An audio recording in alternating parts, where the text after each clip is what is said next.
या भागातनं जात नाहीये, काय दिशा असेल तुमची पुढची रणनीती काय? खरं म्हणजे मी आपल्याला सांगू इच्छितो की माझ्या दृष्टीनं काल रेल्वे मंत्री अश्विनी यांनी जो निर्णय किंवा त्यांनी जाहीर केला पुण्यामध्ये, हे अपेक्षित नव्हतं. आत्तापर्यंत सांगीवांगे हा निर्णय येत होता, परंतु काल जे शिक्कामोर्तब झालं हा आपल्या जन्मभूमीच्या दृष्टीनं अतिशय काळा दिवस आहे असं मी समजतो. कारण माझ्या दृष्टीने महत्त्व हे होतं की छत्रपतींच्या भूमीतून जाणारी ही रेल्वे होती.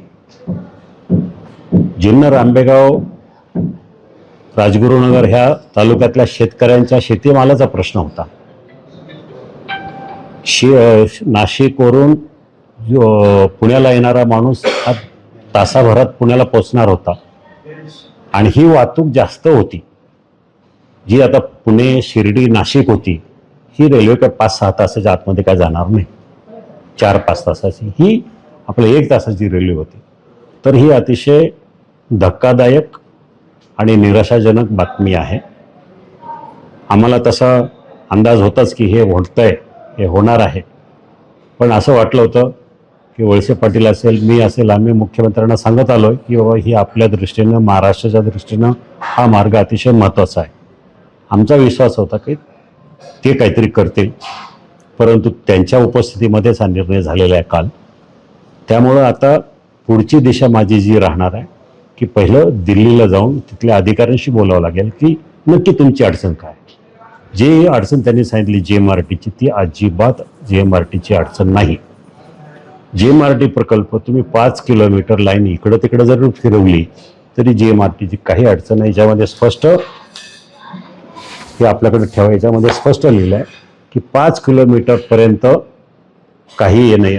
5 किलोमीटरच्या नंतर तुम्ही कुठेही करा रेल्वे, ते अलाउड आहे JMRTला. हा सगळा मोठा रिपोर्ट आहे, सायन्स रिपोर्ट आहे. तर हे सगळं होत असताना एक तर दिल्लीला जाऊन बघावं की नक्की काय. काही लोक म्हणाले की बाबा शिर्डीच्या काही लोकांचा आग्रह आहे की तिकडनं व्हावी. हे त्याच्यावर मी बोलणं उचित नाही जोपर्यंत माहिती काढत नाही. अधिकृत माहिती काय आहे, का त्यांनी असं केलं, तर त्याच्यावरून आम्हाला माहिती काढल्यानंतर मग आपण पुढची दिशा ठरवू काय करायचं ते.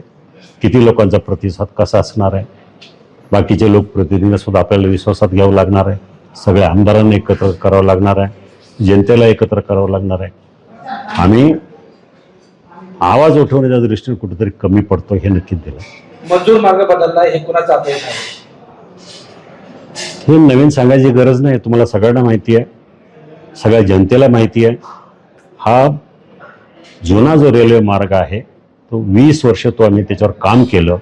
20 वर्षानंतर त्याचा आम्ही लेआउट तयार केला. सगळं काय झालं, स्टेशनं ठरली, कुठं रॅकिंग करायचं, कुठं काय करायचं, हे सगळं ठरल्यानंतर मंजूर झाला, भूसंपादन चालू झालं आणि त्यावेळेला माझा पराभव झाला. मग त्यानंतर ह्याच्यावर सकारात्मक फाईल इकडची तिकडं हल्लेली नाही. याचा अर्थ गेल्या 7 वर्षापासून खासदार म्हणून जे आपण मिरवत आहे हे फक्त सोशल मीडियावर भडक भाषणं, लोकसभेमध्ये लोकांना आकर्षित करणारी भाषणं, याच्या पलीकडं काही केलं नाही. ज्या प्रश्नावर खासदार निवडून आले, रेल्वेचा प्रश्न, काही केलं नाही. हायवे, ज्या प्रश्नावर तुम्ही निवडून आले 2019ला, चाकणची ट्रॅफिक, त्याच्यावर काय केलं आहे?